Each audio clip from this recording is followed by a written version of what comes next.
Le 1er juin 2021, le Mali était suspendu des instances de l'Union africaine suite à un second coup d'État en 9 mois survenu dans ce pays. Une prise de pouvoir par la force fermement condamnée par l'organisation panafricaine. Le président en exercice de l'Union africaine Macky Sall a relevé l'impact des coups d'État en Afrique sur le développement du continent lors du 6e sommet Union africaine-Union européenne.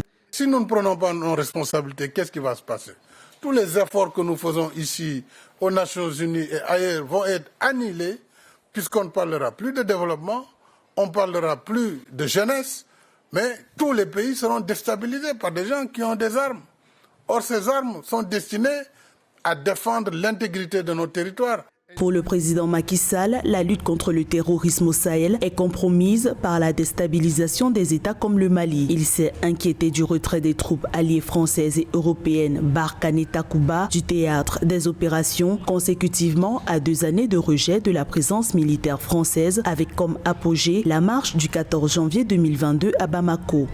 S'il n'y a plus ces forces comme Barkhane qui étaient là avec les moyens logistiques, le renseignement, comment on va assurer la pérennité de la mission même des Nations Unies au Mali? Et s'il n'y a plus de force au Mali, comment la seule armée malienne peut assurer aujourd'hui la défense de son territoire? Dans un contexte de réforme des relations avec ses partenaires européens, l'Union africaine prône une nouvelle forme d'intervention militaire étrangère sur le continent basée sur un renforcement des capacités des armées des pays en proie à l'insécurité. Je crois, un terrain sur lequel il faut procéder autrement. Nos amis, nos partenaires peuvent nous aider à renforcer les capacités des forces africaines. Il n'est pas question, à mon avis, que des militaires français ou allemands ou danois aillent mourir en Afrique.